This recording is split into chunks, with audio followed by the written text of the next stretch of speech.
Night, Iain Lee.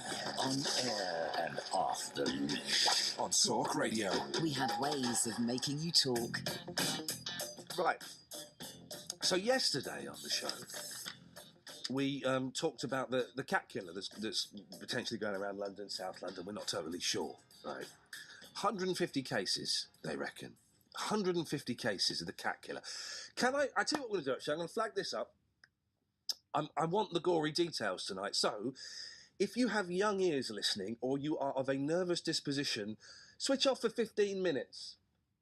Because I want to get the details. Because the details are so horrific, right? So horrific that I think it's important we say them, actually. Because I know that some people were kind of sniggering about the cat thing yesterday. We made a few jokes, but it's so horrific. You will be shocked and horrified, right? And I'm not doing this for titillation. I'm doing it because I've got a cat and because I love cats. And this, I cannot get my head around this. Oh, this story I find absolutely incredible. Right, hang on a minute. Let me just sort out where we're going here. Bear with me 1 second. Right, yes. We've got Tony on the line from the South Norwood Animal Rescue and Liberty. Evening, Tony. Hello. Tony, I warn you now, I've got terrible indigestion, so if I sound awkward, I went for a massive Chinese before this, and I really should not have done it. It's a terrible mistake. Tony, thank you for coming on. I really appreciate it. Tell us about the charity that you run it, don't you, with your wife, SNARL? She's not actually my wife. She's my partner. Okay, thank you. And we're not actually a charity yet. We are applying for charitable status, so that's being processed. But we basically run a small animal rescue between our two homes. We live about 5 minutes apart, and it kind of works for us because, if we have an argument, we can go back to our own homes. You've got separate homes. This is fantastic. Yeah. This is the dream setup, Tony. Yeah. Why do you? What kind of animals do you look after? And mainly cats. Yeah. At the moment, I've got 19 cats. Oh, in your house? In my house, yes. Yeah. Stinky. Just a little bit. Yeah, a little bit. Full-time job, just keeping up with the litter trays. Yeah, I bet. My partner Boudica, she's got 9 in her house. Her house is more the sort of what we call the sanctuary. It's for older cats, ill cats. She's got a couple with FIV, the sort of cats that are difficult to rehome. Yeah. In my house, I've got 19. 3 of them I call my resi cats, and the rest are all up for rehoming. And where do you get these cats from, Tony? Well, a mixture of basically people contact us. The most recent one I picked up, the lady had had some rather unfortunate lifestyle circumstances happen to her, and she basically left and went back to her mother's. She had complications and all sorts of stuff I won't go into. It turned out the poor cat had got left for a week before a friend had managed to was able to get the keys and go in and feed it. And he called me up and said, "Look, can you take this cat? The owners basically can't have it back. She's moved on.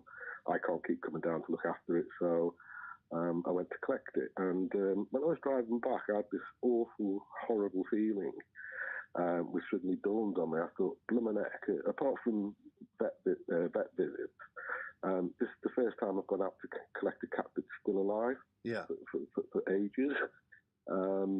And that, when I thought about that, I just thought that, what's happened? Yeah, we this is going wrong. It's been a small rescue, and all of a sudden we're in the middle of quite a major, what is now a major investigation into quite prolific cat Let's get onto this, because there is some idiot out there doing horrific things. And Tony, cards on the table. Polite way to yeah, well, I'm on the radio. You saw what I called him earlier on Twitter.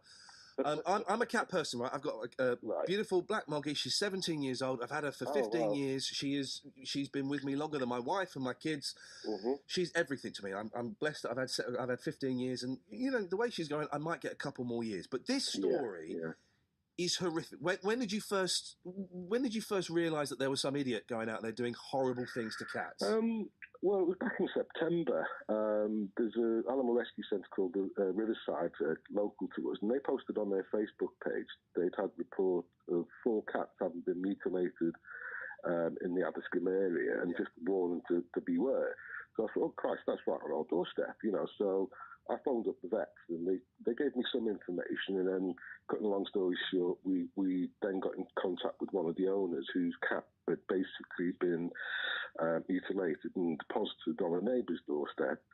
And she only found out about it a few days. Of course, by that time, the council had come and taken the body away, and they didn't even do a chip check, So we then started battling with the council, and we heard of a few other mutilations, and then there was a small piece in the local paper, the Croydon Guardian, and about a week or two later, a chap called Wayne rang us from Shirley. He'd just found his cat in the woods just across the road from where they live. Laid out in the woods with no head and no tail. Oh, Jesus. And he said he searched for ages looking for the head. He didn't find it. And because he read something in the local paper, he rang us up to ask us what we should do about it. And we said, well, look, any chance you can let us take the body away and get it post-mortem by our vet? Because at that time, the police were unable to do anything. I mean, it's unfair if I say, well, there was a bit of disinterest, it's just a cat. But really, it was more, well, we've got no evidence. And also, it's really the RSPCA who are down to investigate animal cruelty, etc. So we didn't really expect the police to come on board in the way they have now. And we took that body, we battled with the police. We eventually. The thing is, Tony, right? But non-cat people don't get this, and people, you can very roughly separate people into cat people, dog people, and non-pet people, right? And I've had this with dog people. They don't get that a cat. They don't get that a cat is part of the family in the same way that a dog is part of the family. No. It is. Velvet is my little girl, much, and if I came across her with her tail and her head chopped off, I would be devastated. Imagine if it was on your doorstep. And that's what this person is doing as well. You mentioned this Wayne chap. Not all cases, but quite often it's on the people's doorstep or a neighbour's doorstep or in the driveway or something. Sometimes it's in the middle of the pavement in areas where, there's a lot of footfall. There's been a couple of cases where it's been in school grounds. Oh, man. So all the kiddies coming to school in the morning. It is quite horrific, and as I was saying, we got up to about 10 bodies before the police really took it seriously, and I think the turning point was when Sir Bernard Hogan Howe came to Croydon, bless him, for a open question session with the public, and we got in there. He was horrified, he hadn't heard about it, and he gave the Croydon Commission a bit of a, why haven't I heard about this? And then he went on to say, of course we must take this seriously because it's well documented that people who harm animals in this manner often move on to humans. And I think that was a turning point in terms of the police actually becoming involved, because, as I said, it's not their role to investigate animal murders. That's really down to the RSPCA. And a short while later, we got the RSPCA on board. I'm not going to criticise them. They're a very busy organisation. They do very good work. But obviously a live animal in danger is always going to be a first priority. And their policy has always been that they wouldn't carry out a post-mortem on an animal unless there was a suspect. For example, my next-door neighbour's poisoned my cat. So they do an autopsy, find the poison, maybe find the poison in the shed. It's quite a common thing. When I was doing local radio, we had a few stories of people poisoning pets. In the paper yesterday, Tony, it said that you reckon, I don't know if it was you, they reckon there is about 150 cat victims. Yeah, sadly. What we've actually got, in reality, the first 10 bodies were examined by our vet. Now, the RSPCA said that evidence may not be admissible in court. However, he confirmed that all 10 had been killed with what's described as a blunt force trauma. Now, there was an article that said that, consistent with a road traffic accident, there isn't someone driving around London mowing down cats and then chopping them up. It's possible he's picked up the odd bit of roadkill, but blunt force trauma could be a baseball bat, it could be a hard kick, it could be swinging it against the wall, any number of things. But what we know is that they die from a blunt force trauma and then he's cutting them up. And he's either taking the head and the tail, sometimes just the tail, more often the head, And we've had other ones where cats have been sliced in half. We've had ones where the head and a front paw, or a tail and the back paw have been taken. And are they ever found, Tony? Are the heads ever found? No, we've not recovered the heads. Well, then that implies he's either burying them brilliantly or taking them home with him. Yep. We're hoping that he's taking them home and he's got a trophy cabinet, because when we catch him and he's got 30, 40, 50, even 100 heads and tails, then we know we've got the man and he's banged to rights. But anyway, 4 of the bodies that are there went to the RSPCA. Those post-mortems, another 16, and have confirmed what our vet said, same method, but they also think it's the same person. So that's 20 of the RSPs, 26. There's another 20 bodies waiting to be post-mortemed. And that's all since October. And in addition to that... Sorry to interrupt, Tony. Are you and... it's Boudica, isn't it, your partner? Yes, he is, yeah. Are you kind of the only people doing this? You know, the only animal organisation that... Are you kind of leading this? Well, yes, in a manner speaking, yeah. We started it because we just got concerned, and when we saw it happening, and I think collecting the first body was, the guy wrapped it up in a blanket, took it in his conservatory, and we went there and collected it, and the horror for those poor people and the pain that you could feel handing over their beloved cat. For us to take away is something that will never leave us, and it's something, unfortunately, we've had to do time and time again. And yes, it is unusual because we're just ordinary average people who run a rescue, but we saw this happening and we realised that the police, weren't investigating, wasn't really their thing. The RSPCA, a lot of the historic cases, they were saying it was foxes. Now, foxes don't cleanly cut the head off cats, and they very rare that they even attack cats. How far is the spread, Tony? Whereabouts? This is all kind of London region, isn't it? It is, yeah. We originally thought it was just Croydon, and we're getting upset now when people refer to it as the Croydon cat killer, because it's all over London, all around the M25 area. We've had a case in Luton, which we think is linked because it was the same thing, no head, no tail, left publicly. Unfortunately, the old lady who had the cat wouldn't want to release it for full post-mortem, but the vet is taking pictures and we think it's the victim. Recently, we've had down in Frimley and Farnborough, Kingston, Richmond. We picked one up yesterday from Nottingham. I picked another one up today from Guildford. All with the same, the head's chopped off and the tail chopped off? Yeah, either head or tail or both.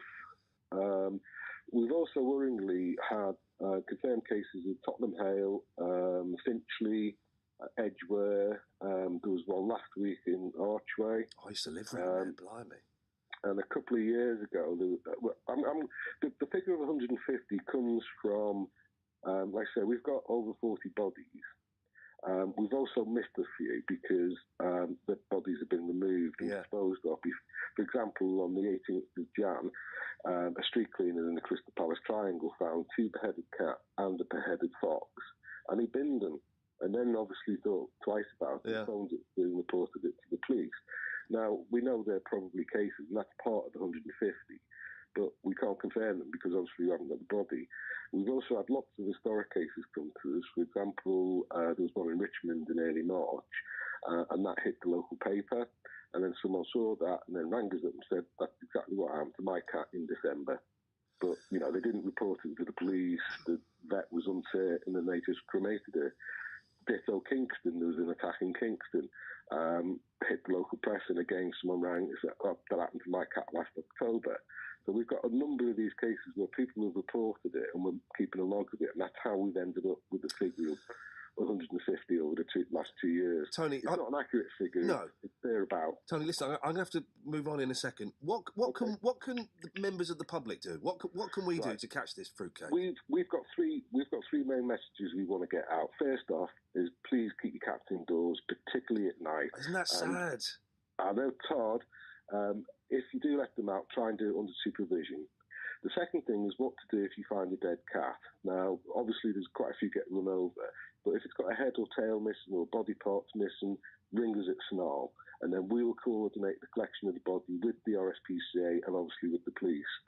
Sometimes the RSPCA get there, but quite often we get there first, and then we pass the body on to the RSPCA. So that, ring us and also ring the local police. Now, the third thing is basically be vigilant. This guy, we think, is very clever. He's very mobile. He's probably using a vehicle. He's doing it mostly under the cover of darkness in residential areas with no CCTV, and he's not leaving us any clues.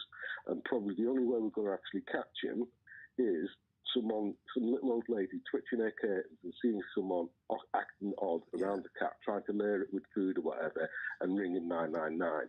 When the police turn up and grab them, it may be obviously carrying a bladed instrument, probably a large knife, so they can arrest them for that and then investigate them. And we might get lucky and find 100 heads in his loft or something, or photographs on a laptop or anything.